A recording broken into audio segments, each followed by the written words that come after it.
తల్లి వెలుగులేని మణి మంటపం. మురిపించే పిల్లలు లేరని కృషిస్తూ ఉంటే, కడకు భర్త కూడా దగ్గర లేకుంటే నేలా బ్రతికెట్టు? కలత చెందకు రాణి. ఆ పరమేశ్వరుడు మన వంశమును కాపాడుతాడు. రాజన్య, పరివారం సిద్ధంగా ఉన్నది, మనం వెళ్దామా?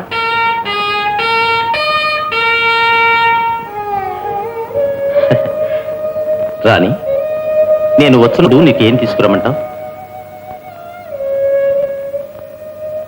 చక్కని లేడి పిల్లను తిండి.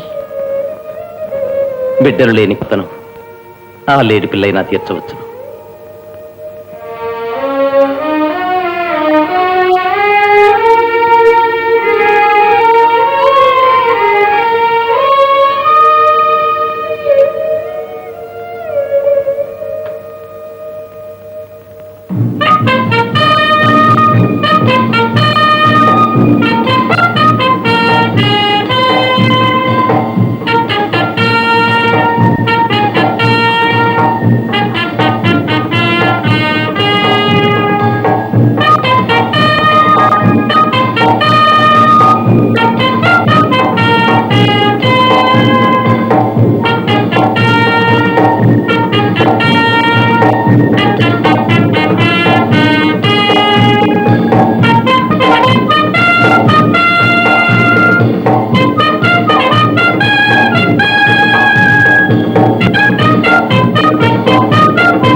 అందములు చిందు అద్భుత వర్చస్సు, కాంతులు వెదజల్లు కనులు, కరుణతో దీపించు వదనము, దేవలోకానికే ఇతడొక దివ్యజ్యోతి. భూలోకంలో ఈ బాలుడు ఏమి సాధించగలడు? న్యాయ నిరతికై జీవించు, అవినీతిని ఎదిరించి పోరాడు, మానవ జగతిని సంరక్షించును, మదాంధులను సంహరించును, కర్మచే వచ్చిన వ్యాధులను తన ఆత్మశక్తిచే బాగు చేయును, విశ్వాసముతో వేడిన వారికి కోరిన వరాలిచ్చును. ఈ శిశువు మనం భూలోకానికి ఇచ్చిన దివ్య ప్రసాదం. నరలోకం ఇతన్ని ప్రేమించిన నరలోకానికి ఆదర్శమగులు. లోకం ఇతని మహత్తును వేణోళ్ల పొగడగలదు. పరమేశ్వర, నేను ఇతన్ని వదిలిపెట్టి పోలేను. కడుపు తీపి అంటే ఏమిటో ఇప్పుడే నేను గ్రహించగలిగితిని. తల్లికున్నంత అనురాగం తండ్రికి ఉండదు కదా. అయిననేమి, నీ వంటి మాతృమూర్తి, నా వంటి పితృదేవుడు ఇతన్ని పెంచబోతున్నారు. పందల మహారాజు పరివారంతో ఇంకా కొన్ని క్షణాల్లో ఇచ్చటికి వచ్చును.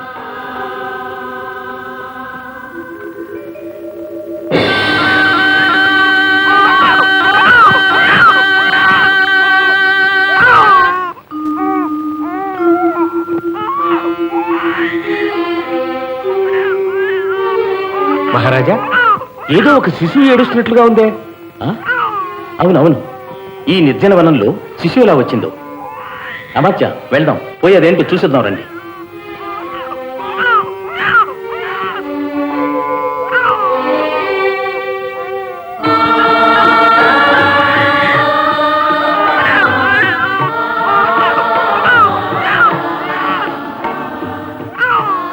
మంత్రివర్య, ఎంత ముద్దులకే శిశువు. అవును రాజన్య, ఇక్కడెవరూ లేరేమిటి? ఆహా, పొడములోని అందాలన్నీ మూర్తీభవింపజేసి బిడ్డలు లేని నాకు ఆ పరమేశ్వరుడిచ్చాడు. స్వయంగా తానే అవతరించాడు. సంతానం కోసం పరితపిస్తున్న నా మహారాణి వాంఛ నెరవేరింది. రాజన్య, మన్నించుడు. అనాథ శిశువులందరకు మనమే ఆశ్రయం ఇవ్వలేనా?